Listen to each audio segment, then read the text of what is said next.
It's day 10 at the Australian Open, and the tournament reaches its business end at Rod Laver Arena, where every mistake could cost a title shot. Carlos Alcaraz and Gauff return for matchups promising fireworks. The Spaniard faces an electric atmosphere against home favourite Alex de Minaur, while Gauff eyes the next stage against Elina Svitolina. With Arena Sabalenka and Alexander Zverev also fighting to advance, high energy and defining moments await.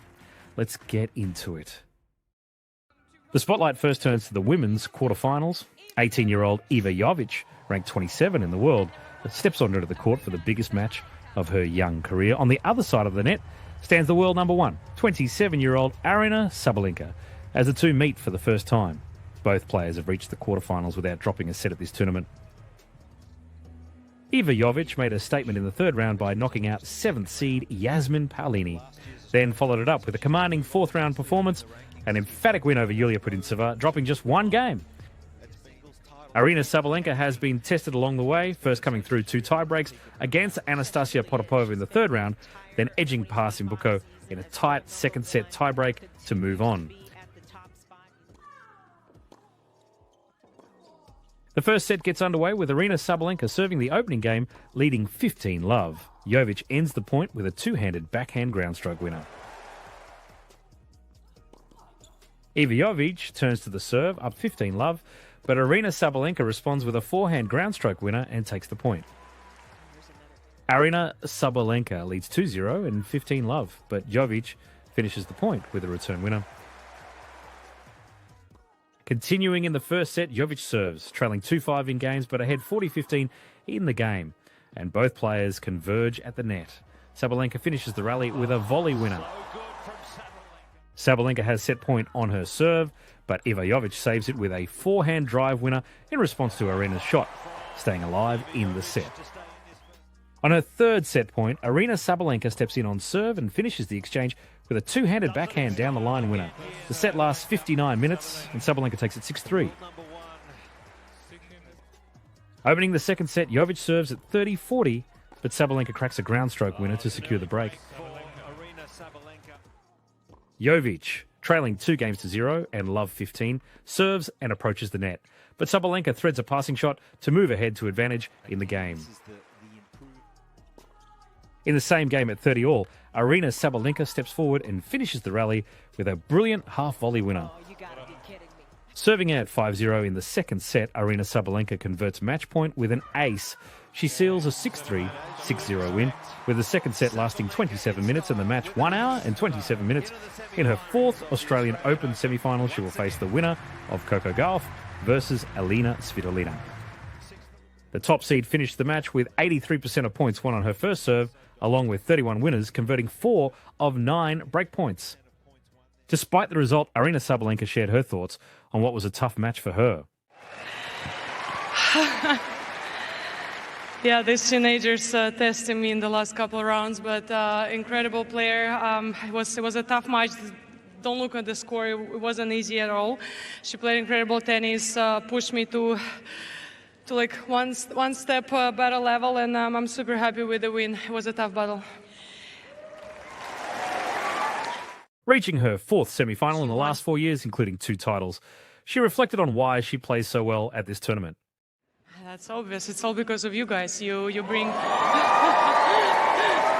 No, you guys bring the best atmosphere, and every time I'm playing out here, I know that you're gonna bring the vibe, and I will really enjoy every moment out here. And thank you for your support throughout these years, and I hope to get more and more support each time I'm competing out here.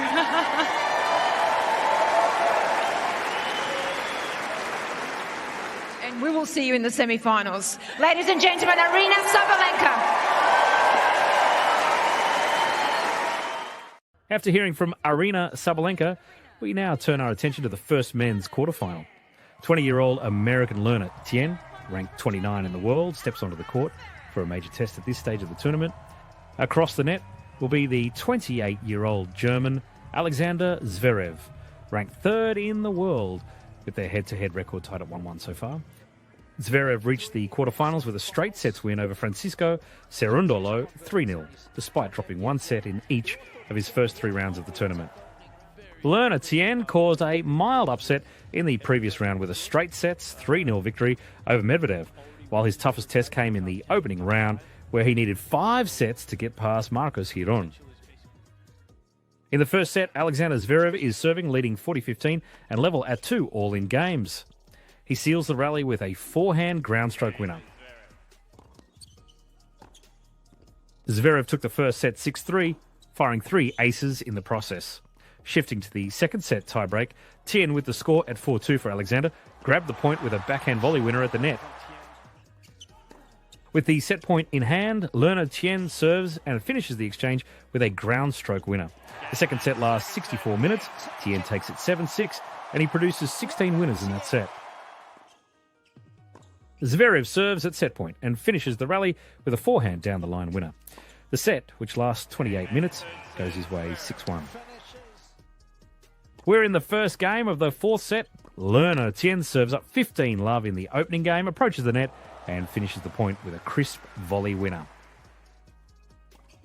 The German trails 5-6, but has a game point on his serve to force a tiebreak, steps forward after a brief exchange at the net, and closes the point with a backhand volley winner, having won 74% of his net points in the match. In the fourth set tiebreak, Alexander Zverev serves and leads 6-3, closing the point as learner Tien commits a forced error.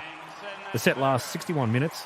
The match runs 3 hours and 11 minutes, and Zverev prevails 6-3, 6-7, 6-1, 7-6. With the win, he reaches his 4th Australian Open semi-final and will face the winner of Carlos Alcaraz versus Alex de Minaur. The German finishes the match with 56 winners and 20 fewer unforced errors than the American, converting 3 of 7 breakpoints, while Lerner failed to take advantage of any of his opportunities. Let's hear what Sasha had to say about his opponent's performance today. Lerner from the baseline was playing unbelievable. I don't think I've played anyone who plays that well from the baseline for a very, very long time, you know. So it's... I don't know what my coach Chang has done with him in the off season, but the way he's playing, it's incredible. Without my 20 aces or something like that, I probably would have not won today. So obviously very happy with my serve.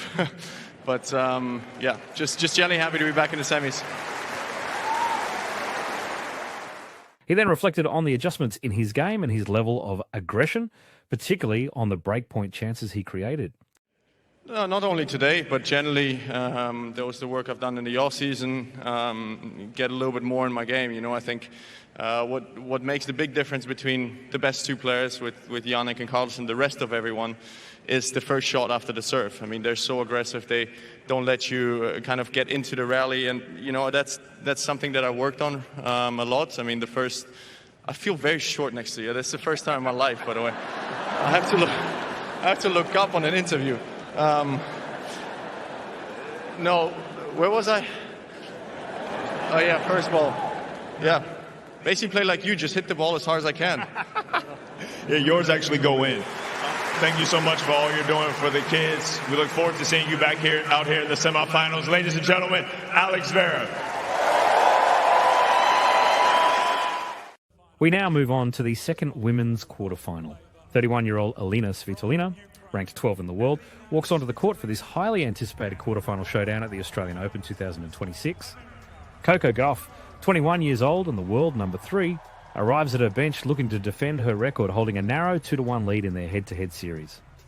Svitolina reached the quarterfinals without dropping a set, coming through after a statement win over 7th seed Mira Andreeva.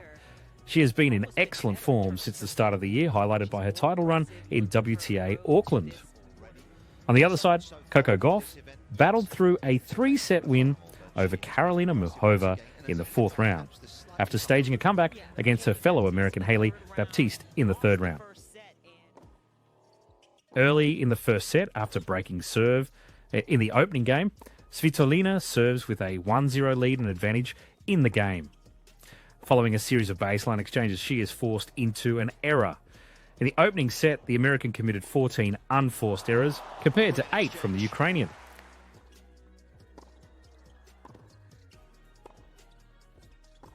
Dictating play in the first set, Svitolina serves with a 4-1 lead and holds at 40-30, sealing the game with a forehand ground stroke winner. The opening set was firmly controlled by Svitolina, as she sealed it when Gauff committed a double fault. The set lasted 29 minutes, with Svitolina striking 5 winners and converting all 4 of her breakpoints, while Gauff managed just 2 winners across the entire set. She's having a nightmare on serve. Moving into the second set, Svitolina, ahead 2-0 in games, stays on serve and finishes the rally with a clean groundstroke winner, continuing to dictate play and maintain control. A couple moments later, Gauff, trailing 0-3 and level at 30 all in the game, serves, but Svitolina wraps up the rally with a forehand winner from the baseline. On match point, Elina Svitolina stays composed as Coco Gauff misses, bringing the rally to an end. The second set lasts 30 minutes, with Svitolina dictating play from the baseline and maintaining firm control of the exchanges throughout. The match is completed in 59 minutes. The final scoreline reads 6-1, 6-2, and with a dominant performance, Svitolina advances to the women's singles semi-finals of the Australian Open, reaching it for the first time in her career. There, she will face Aryna Sabalenka. Svitolina finished the match with 2 winners and 10 fewer unforced errors than her opponent, converting an impressive 6 of 7 breakpoints. The Ukrainian shared her perspective on the start of the season and outlined the goals she had set for herself. Would you say that's a pretty good day in the office? Yeah, not bad, I would say. Yeah, very, very pleased with the tournament so far, and of course, always been my dream to come back after maternity leave. It was my dream to come back in top 10, always been my goal.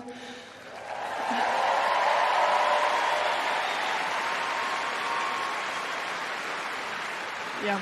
Unfortunately, it didn't happen last year. I stopped after September, and then when we were training and the off season, I told my coach I want to come back in top 10 still. So this was my goal for this year.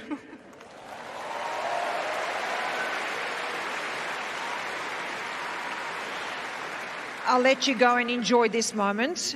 So one last question. How much does this mean to you as a player, now as a family with your husband Gail and your daughter as well, and just in the context of your career, 2 years after giving birth to be in the top 10 and in a Grand Slam semi-final?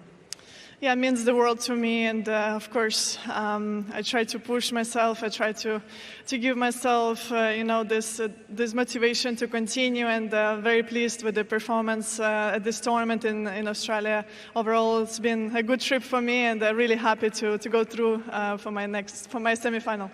Can't wait to see you in the semi-final. Go and enjoy it, ladies and gentlemen. Elina Svitolina.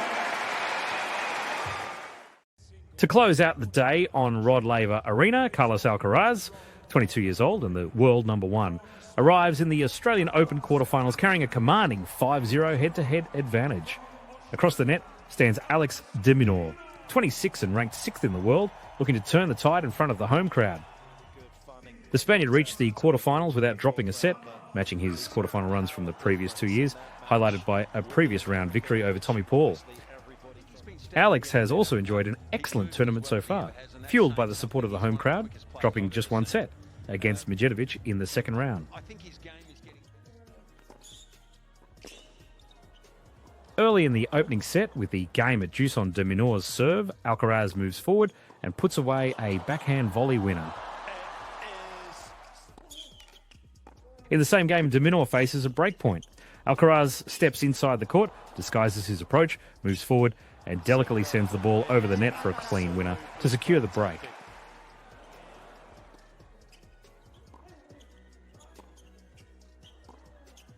On set point, after a long baseline exchange, de Minaur committed an unforced error, allowing Alcaraz to secure the break and close out the set.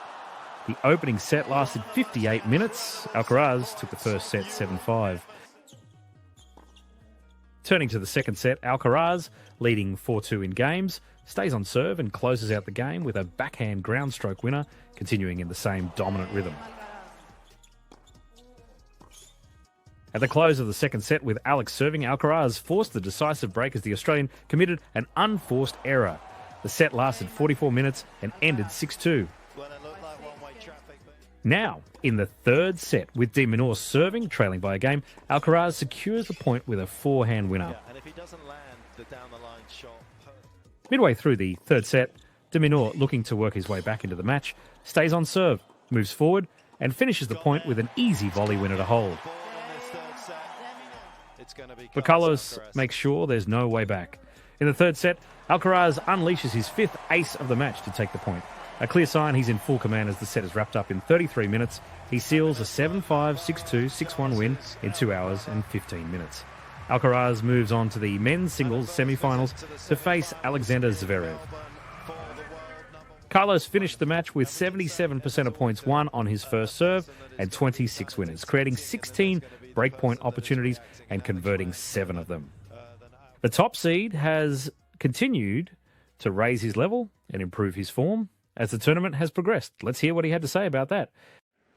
Yeah, I'm just really happy with the way that I'm just playing every match. I think since the first round until now, I think my level, I was increasing my level every match, which I'm just really happy about it. I was talking with my team that be patient, because I really want all the things right now. So after the first match, they told me be patient.